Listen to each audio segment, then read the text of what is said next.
সাবেক রাষ্ট্রপতি জিয়াউর রহমানকে হত্যার পরের এক সপ্তাহে যা যা ঘটেছিল। ১৯৮১ সালের ৩০ মে ভোরে চট্টগ্রামে এক সামরিক অভ্যুত্থানে নিহত হয়েছিলেন বিএনপির প্রতিষ্ঠাতা এবং তৎকালীন রাষ্ট্রপতি জিয়াউর রহমান। ৪৩ বছর আগের সেই হত্যাকাণ্ড নিয়ে এখনও নানান প্রশ্ন উঠতে দেখা যায়, যেগুলো বছরের পর বছর ধরে অমীমাংসিতই রয়ে গেছে। রহমানের মৃত্যুর পর একের পর এক ঘটনা ঘটতে থাকে, যার মাধ্যমে কয়েক মাসের মধ্যেই নাটকীয়ভাবে ক্ষমতার কেন্দ্রে চলে আসেন তৎকালীন সেনাপ্রধান লেফটেন্যান্ট জেনারেল হুসেইন মুহাম্মদ এরশাদ। এর মধ্যে হত্যাকাণ্ডের দিন থেকে পরবর্তী ৭ দিন সবচেয়ে ঘটনা ভুল এবং তাৎপর্যপূর্ণ ছিল বলে মনে করেন অনেকে। চলুন জেনে নেওয়া যাক ওই এক সপ্তাহে ঠিক কি কি ঘটনা ঘটেছিল। রেডিওতে মৃত্যুর সংবাদ ঘোষণা। ঘটনার আগের দিন, অর্থাৎ ১৯৮১ সালের ২৯ মে তৎকালীন রাষ্ট্রপতি জিয়াউর রহমান ২ দিনের সফরে চট্টগ্রাম গিয়েছিলেন। তার সফরের মূল উদ্দেশ্য ছিল নিজের প্রতিষ্ঠা করা রাজনৈতিক দল বিএনপির স্থানীয় নেতাদের মধ্যকার বিরোধ নিরসন। পরিকল্পনা অনুযায়ী প্রথম দিন নেতাকর্মীদের সঙ্গে একের পর এক বৈঠক শেষে মধ্যরাতে ঘুমাতে যাননি রহমান। এর কয়েক ঘণ্টার মধ্যেই সেনাবাহিনীর একটি দল তার উপর গুলি চালায় এবং তিনি ঘটনাস্থলেই নিহত হন। ঘটনার পর ৩০ মে সকালে রেডিওতে প্রথমবারের মতো জিয়াউর রহমানের মৃত্যুর খবর ঘোষণা করা হয়। তখনকার পত্রপত্রিকার খবরে বলা হয়েছে যে অন্যান্য দিনের মতো সেদিনও চট্টগ্রাম বেতার কেন্দ্র থেকে সকাল ৭টায় সংবাদ সম্প্রচার শুরু হয়, কিন্তু মাত্র ৩ মিনিট চলার পর হঠাৎই সংবাদ পাঠ বন্ধ হয়ে যায়। এর কিছুক্ষণ পর চট্টগ্রাম সেনানিবাসের তৎকালীন general officer commanding GOC major general Abul মঞ্জুরের বরাত দিয়ে রাষ্ট্রপতি জিয়াউর রহমানের নিহত হওয়ার খবর প্রচার করা হয়। এই খবর প্রচারের আগ পর্যন্ত চট্টগ্রামের সাধারণ মানুষ এবং স্থানীয় প্রশাসনের বেশিরভাগ কর্মকর্তারা রহমানের মৃত্যুর ব্যাপারে নিশ্চিতভাবে কিছু জানতেন না বলেও তৎকালীন পত্রপত্রিকার খবরে বলা হয়েছে। অস্থায়ী রাষ্ট্রপতির ক্ষমতা গ্রহণ। রেডিওতে ঘোষণা দেওয়ার পর জিয়াউর রহমানের মৃত্যুর খবর দ্রুতই চারিদিকে ছড়িয়ে পড়ে। এক বিবৃতিতে তৎকালীন সরকার জানায় যে বিপ্লবী পরিষদ পরিচয় দেওয়া কিছু সেনা সদস্য রাষ্ট্রপতি রহমানকে হত্যা করেছে। এমন পরিস্থিতিতে তৎকালীন উপরাষ্ট্রপতি বিচারপতি আব্দুস সাত্তার অস্থায়ী রাষ্ট্রপতির দায়িত্ব গ্রহণ করে। ক্ষমতা গ্রহণের পর জিয়াউর রহমানের মন্ত্রিসভার সদস্য এবং বিভিন্ন বাহিনীর প্রধানদের সঙ্গে কয়েক দফায় বৈঠক করেননি। সাত্তার বৈঠকে ৩ বাহিনীর প্রধানসহ সবাই অস্থায়ী রাষ্ট্রপতির সরকারের প্রতি আনুগত্য প্রকাশ করেন বলে তখনকার গণমাধ্যমের খবরে বলা হয়েছে। এরপর ৩০ মে দুপুরে রেডিও এবং টেলিভিশনে জাতির উদ্দেশ্যে ভাষণ দিয়েছিলেন সাত্তার। তার সেই ভাষণের একটি অনুলিপি পরের দিন বাংলাদেশের বেশিরভাগ জাতীয় পত্রিকায় প্রকাশিত হয়। আমি গভীর বেদনা ও দুঃখ ভরে জানাচ্ছি যে আমাদের প্রিয় নেতা রাষ্ট্রপতি জিয়াউর রহমান আজ ৩০ মে শুক্রবার সকালে চট্টগ্রামে দুষ্কৃতিকারীদের হাতে নিহত হয়েছেন, ভাষণের শুরুতেই বলেননি সাত্তার। এর পরের লাইনেই তিনি বলেন, আমি সংবিধানের ৫৫ এর এক অনুচ্ছেদ অনুযায়ী রাষ্ট্রপতির পদে অধিষ্ঠিত হয়েছি। দেশে তখনকার পরিস্থিতিকে দুর্যোগময় উল্লেখ করে ধৈর্য ও সংহতি বজায় রাখার জন্য সবার প্রতি আহ্বান জানাননি সাত্তার। একই সঙ্গে দেশের শান্তিশৃঙ্খলা বজায় রাখার লক্ষ্যে সরকারকে সব ধরনের সহায়তা করারও আহ্বান জানানো হয়। এছাড়া মন্ত্রিপরিষদের সদস্যদের প্রতি আহ্বান জানানো হয় যেন তারা আগের মতোই নিজ নিজ দায়িত্ব পালন করে। নিজের ভাষণে অস্থায়ী প্রেসিডেন্ট এটাও উল্লেখ করেন যে বাংলাদেশের সঙ্গে অন্য দেশের যত আঞ্চলিক ও আন্তর্জাতিক চুক্তি রয়েছে সেগুলো স্বাভাবিক নিয়মেই কার্যকর থাকবে। রাষ্ট্রপতির মৃত্যুতে ৪০ দিনের জাতীয় শোক ঘোষণা করার মাধ্যমে সাত্তার তার ভাষণ শেষ করে। জরুরি অবস্থা জারি। ক্ষমতা গ্রহণের পর ৩০ মে থেকে সারা দেশে অনির্দিষ্টকালের জন্য জরুরি অবস্থা ঘোষণা করেন তৎকালীন অস্থায়ী রাষ্ট্রপতি আব্দুস সাত্তার। এ বিষয়ে সরকারের পক্ষ থেকে আনুষ্ঠানিক একটি বিবৃতিও প্রকাশ করা হয়। সেখানে বলা হয় যে রাষ্ট্রপতিকে হত্যার ঘটনায় জাতীয় নিরাপত্তা হুমকির মুখে পড়েছে বলে মনে করে সরকার, ফলে পরিস্থিতি বিবেচনায় জরুরি অবস্থা ঘোষণা করা হয়েছে। পরবর্তী নির্দেশ না দেওয়া পর্যন্ত দেশের কোথাও সভা-সমাবেশ, গণজমায়েত ও মিছিল নিষিদ্ধ করা হয়। তবে জরুরি অবস্থা ঘোষণার ফলে সংবিধান বা সংসদ বাতিল হবে না বলে বিবৃতিতে জানায় সরকার। সঙ্গে এটাও জানানো হয় যে দেশের পরিস্থিতি স্বাভাবিক হওয়া মাত্রই জরুরি অবস্থা তুলে নেওয়া হবে। গোপনে মরদেহ দাফন। হত্যাকাণ্ডের কয়েক ঘণ্টা পরেই জিয়াউর রহমানের মরদেহ গোপনে চট্টগ্রামের পাহাড়ি এলাকা রাঙ্গুনিয়ায় নিয়ে যাওয়া হয়। সেখানেই একটি পাহাড়ের পাদদেশে রহমানকে কবর দেওয়া হয় বলে তখনকার একাধিক পত্রিকার খবরে বলা হয়েছে। প্রত্যক্ষদর্শীদের বরাত দিয়ে ১৯৮১ সালের ২রা জুনে দৈনিক সংবাদের একটি প্রতিবেদনে বলা হয়েছে যে ৩০ মে সকাল ৮টা থেকে ৯টার মধ্যে সেনাবাহিনীর একটি দল চট্টগ্রাম সার্কিট হাউজে আসে। তারা নিহত রাষ্ট্রপতি মি রহমান সহ অন্তত 3 জনের মৃতদেহ গাড়িতে তুলে অজ্ঞাত স্থানে নিয়ে যায়। ঘটনার পর 30 মে সকালে সার্কিট হাউজে গিয়েছিলেন সেনাবাহিনীর তৎকালীন মেজর রেজাউল করিম রেজা। কয়েক বছর আগে বিবিসি বাংলাকে দেওয়া একটি সাক্ষাৎকারে মি রেজা বলেন যে তাকে বাসা থেকে ডেকে নিয়ে সার্কিট হাউজে পাঠানো হয়েছিল, সেখানে আগে থেকে অবস্থান নিয়ে থাকা সৈন্যদের নিরাপদে সরিয়ে নেবার জন্য। কর্নেল মতিউর রহমান আমাকে ডাকেন, ডেকে বলেন যে জিয়াউর রহমান ডেডবডিটা কিছু ট্রুপস সাথে নিয়ে সার্কিট হাউস থেকে নিয়ে পাহাড়ের ভেতরে কোথাও কবর দেবার জন্য। আমি তখন তাকে বললাম যে আমাকে অন্য কাজ দেন। তারপর উনি মেজর শওকত আলীকে ডেকে ওই দায়িত্ব দিলেন।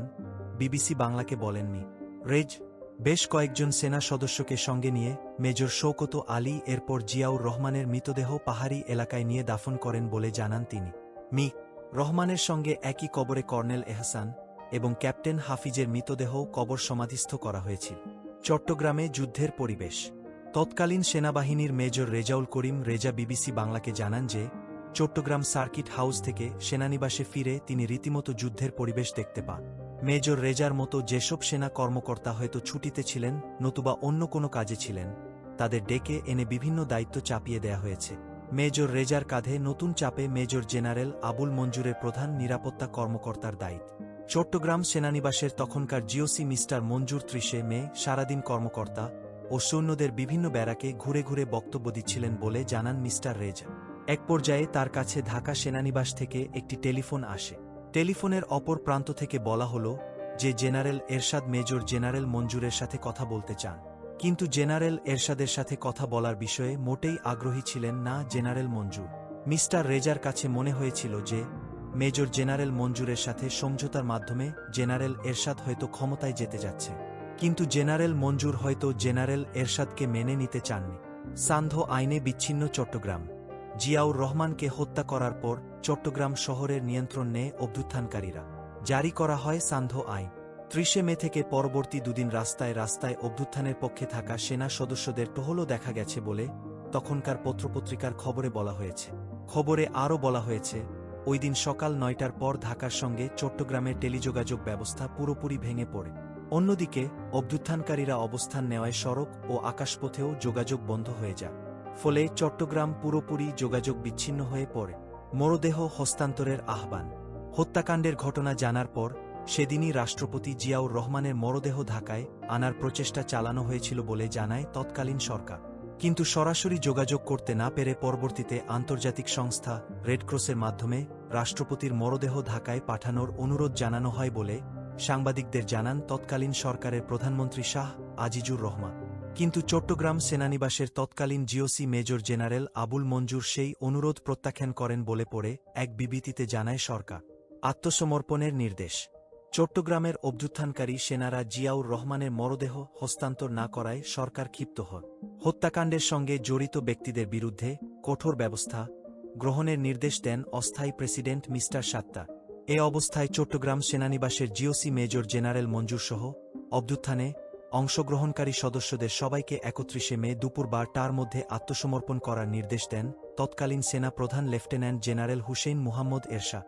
নির্ধারিত সময়ের মধ্যে আত্মসমর্পণ করলে পূর্ণ নিরাপত্তা নিশ্চিত করার পাশাপাশি তাদের সাধারণ ক্ষমা করা হবে বলে সেনাবাহিনীর পক্ষ থেকে জানানো হয়। অভ্যুত্থানকারীদের দাবি উত্থাপন।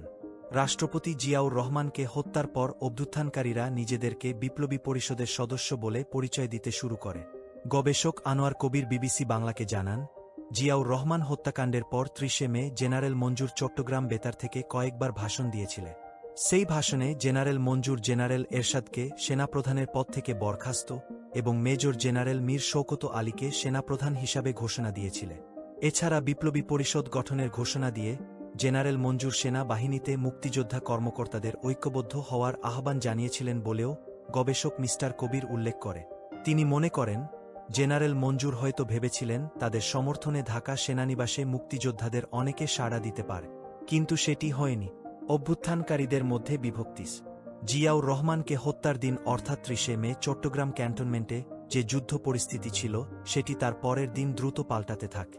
জিয়াউর রহমান হত্যাকাণ্ডের সময় বিএনপির বর্তমানে প্রজাত নেতা হান্নান শাহ সেনাবাহিনীতে ব্রিগেডিয়ার পদমর্যাদায় চট্টগ্রাম মিলিটারি একাডেমিতে কর্মরত ছিলেন। 2016 সালে মৃত্যুর কয়েক বছর আগে বিবিসি বাংলাকে দেওয়া একটি সাক্ষাৎকারে মিস্টার শাহ বলেছিলেন যে রাষ্ট্রপতিকে হত্যার পরের দুদিন অভ্যুত্থানকারী সেনারা চট্টগ্রাম শহরকে নিজেদের নিয়ন্ত্রণে রেখেছিলেন। কিন্তু 31 মে তারিখে এসে অভ্যুত্থানের সঙ্গে জড়িত সৈনিক এবং কর্মকর্তাদের মধ্যে বিভক্তি দেখা গেল। অভ্যুত্থানকারীদের পক্ষ ত্যাগ করে অনেকেই অস্থায়ী রাষ্ট্রপতি আব্দুস সাত্তারের সরকারের প্রতি আনুগত্য প্রকাশ করতে শুরু করে। এসব খবর পেয়ে মেজর জেনারেল মঞ্জুর বিচলিত হয়ে পড়েন বলে বিবিসি বাংলাকে বলেন মিস্টার শাহ। মঞ্জুরের পলায়ন। 31 মে রাতে মেজর জেনারেল মঞ্জুর এবং কর্নেল মতিউর রহমান সহ অভ্যুত্থানকারী বেশ কয়েকজন কর্মকর্তা চট্টগ্রাম সেনানিবাস ছেড়ে পালিয়ে যান। সেই রাতের বর্ণনা দিতে গিয়ে সাবেক সেনা কর্মকর্তা হান্নান শাহ বিবিসি বাংলাকে বলেন, 31 মে রাত 1টার দিকে জেনারেল মঞ্জুরের বাসা থেকে হঠাৎ একটি ফোন এলো। তিনি আমাকে এবং আরও কয়েকজন কর্মকর্তাকে বসিয়ে রেখে ওনার অফিস থেকে বাসায় গেলেন। কিন্তু ঘণ্টাখানেক পরেও তিনি ফিরে এলেন না। এমন অবস্থায় অন্য অফিসারদের তাদের কর্মস্থলে পাঠিয়ে দিয়ে আমি আমার কর্মস্থল মিলিটারি একাডেমিতে ফিরে আসলাম। ইতোমধ্যে আমি জানতে পারলাম জেনারেল মঞ্জুর তার পরিবার নিয়ে এবং অন্যান্য বিদ্রোহী অফিসাররা পার্বত্য চট্টগ্রামের দিকে পালিয়ে গেছে। বিবিসি বাংলাকে বলেন মিস্টার শাহ। লাখ টাকার পুরস্কার ঘোষণা। মেজর জেনারেল মঞ্জুরের পালানোর খবর ছড়িয়ে পড়ার পর অভ্যুত্থানের পক্ষের সেনাদের মনোবল আরও ভেঙে পড়ে। ঘটনা আরও নাটকীয় মোড় নেয় 1 জুন। সেদিন জানা যায় যে অভ্যুত্থানের সঙ্গে জড়িত লেফটেন্যান্ট কর্নেল মতিউর রহমান এবং লেফটেন্যান্ট কর্নেল মেহবুব চট্টগ্রাম থেকে পালিয়ে যাওয়ার সময় সরকার সমর্থিত সেনা সদস্যদের গুলিতে নিহত হয়েছে। এ অবস্থার মধ্যেই মঞ্জুরকে ধরার জন্য 5 লাখ টাকার পুরস্কার ঘোষণা করা হয়। তখনকার পত্রপত্রিকার খবরে বলা হয়েছে যে কেউ যদি পলাতক মিস্টার মঞ্জুরকে জীবিত অথবা মৃত ধরে দিতে পারেন, সরকারের পক্ষ থেকে পুরস্কার হিসেবে তাকে 5 লাখ টাকা দেওয়া হবে। মেজর জেনারেল মঞ্জুর পালিয়ে যাওয়ার পর চট্টগ্রাম সেনানিবাস পুনরায় সরকারের নিয়ন্ত্রণে চলে আসে। জিয়ার কবরের সন্ধান। নানা ঘটনার মধ্য দিয়ে পরিস্থিতি নিয়ন্ত্রণে এলে 1981 সালের 1 জুন জিয়াউর রহমানের মৃতদেহ খুঁজতে বের হয়েছিলেন ব্রিগেডিয়ার হান্নান শাহ। তার সাথে ছিলেন কয়েকজন সিপাহী, একটি ওয়্যারলেস শেড এবং একটি স্ট্রেচার। বিবিসিকে দেওয়া সাক্ষাৎকারে শাহ জানিয়েছিলেন যে জিয়াউর রহমানের মরদেহ খুঁজে বের করার জন্য তারা কাপ্তাই রাস্তার উদ্দেশ্যে রওনা হয়েছিলেন এবং অনুমানের উপর ভিত্তি করে নতুন কবরের সন্ধান করছিলেন। তখন একজন গ্রামবাসী এসে তাদের জিজ্ঞেস করেন যে তারা কি খোঁজ করছেন। ব্রিগেডিয়ার হান্নান শাহ গ্রামবাসীকে জিজ্ঞেস করেন সেনাবাহিনীর সৈন্যরা সেখানে কোনো ব্যক্তিকে সম্প্রতি দাফন করেছে কিনা। তখন সে গ্রামবাসী একটি ছোট পাহাড় দেখিয়ে জানালেন কয়েকদিন আগে সৈন্যরা সেখানে একজনকে কবর দিয়েছে। তবে সে গ্রামবাসী জানতেন না যে কাকে সেখানে কবর দেয়া হয়েছে। গ্রামবাসীর দেয়া তথ্য অনুযায়ী হান্নান শাহ সৈন্যদের নিয়ে সেখানে গিয়ে দেখেন নতুন মাটিতে চাপা দেয়া একটি কবর। সেখানে মাটি খুঁড়ে রাষ্ট্রপতি জিয়াউর রহমান এবং আরও 2 সেনা কর্মকর্তার মৃতদেহ দেখতে পান তারা। তখন প্রেসিডেন্ট জিয়াউর রহমানের মৃতদেহ তুলে চট্টগ্রাম সেনানিবাসে আনা হয়। সেখান থেকে পরে হেলিকপ্টারে করে জিয়াউর রহমানের মৃতদেহ ঢাকায় আনা হয়। এরপর ঢাকায় জানাজা শেষে সংসদ ভবনের সামনে অবস্থিত ক্রিসেন্ট লেকের উত্তর পাশে রহমানকে পুনরায় দাফন করা হয়। রহমানের জানাজায় কয়েক লাখ মানুষ অংশ নিয়েছিল। তখনকার জাতীয় দৈনিকগুলোর খবরে উল্লেখ করা হয়েছে। আত্মসমর্পণের পর মঞ্জুরের মৃত্যু। মেজর জেনারেল মঞ্জুর এবং কর্নেল মতিউর রহমান যে গাড়ির বহরে পালিয়েছিলেন, সেই বহরে মেজর রেজাউল করিম রেজাউ ছিলেন। তিনি বিবিসি বাংলাকে জানান, কিছুদূর অগ্রসর হয়ে একটি পাহাড়ি এলাকায় পৌঁছানোর পর সামনে গোলাগুলির শব্দ শুনতে পান তারা। তখন তারা এটাও লক্ষ্য করেন যে সামনে কিছু সৈন্য পাহাড়ের দিকে ছোটছুটি করছে। সে সময় মঞ্জুর গাড়ি ঘুরিয়ে ফেলার নির্দেশ দেন, কিন্তু গাড়িটি হঠাৎ বিকল হয়ে পড়ায় সেটি করা সম্ভব হয় না। তখন তারা অন্য আরেকটি গাড়িতে করে পেছনের দিকে চলে আসেন। সেখানে একটি গ্রামে তারা গাড়ি থেকে নেমে হাঁটা শুরু করে। এলাকাটিতে চা বাগান ছিল। জেনারেল মঞ্জুর তখন চা বাগানের এক কুলির বাড়িতে আশ্রয় নেন। সেখানেই আত্মসমর্পণ করলে চট্টগ্রামের হাটহাজারী থানার তৎকালীন ভারপ্রাপ্ত কর্মকর্তা মোস্তফা গোলাম কুদ্দুস তাকে আটক করে থানায় আনে। এরপর তাকে চট্টগ্রাম সেনানিবাসে নেওয়া হয়। সেখানেই মেজর জেনারেল আবুল মঞ্জুর হত্যার শিকার হন বলে অভিযোগ রয়েছে।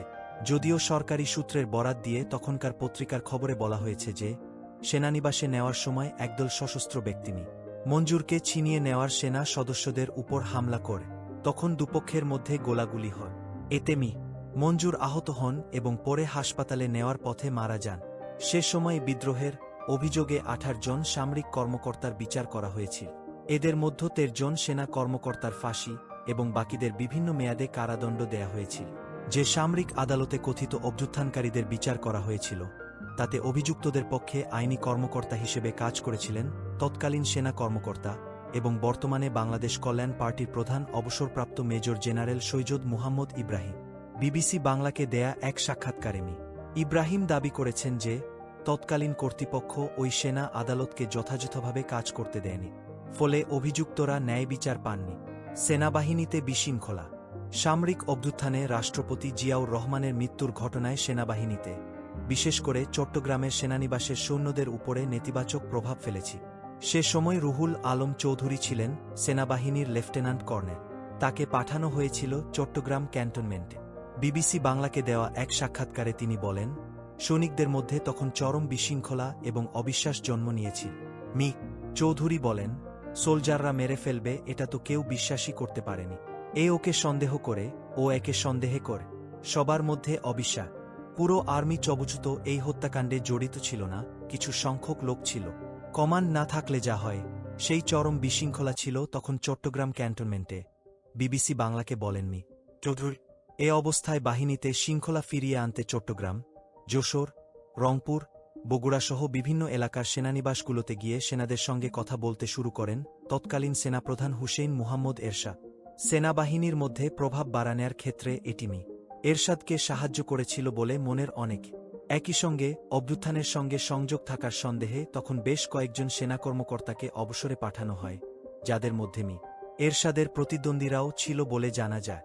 যেমন, অভ্যুত্থানের পর বিপ্লবী পরিষদ থেকে তৎকালীন মেজর জেনারেল মীর শওকত আলী নামের যে সেনা কর্মকর্তাকে সেনাপ্রধান বানানোর দাবি জানানো হয়েছিল, তাকেও কিছুদিনের মধ্যে অবসর দিয়ে বিদেশে রাষ্ট্রদূত করার সুপারিশ করা হয়।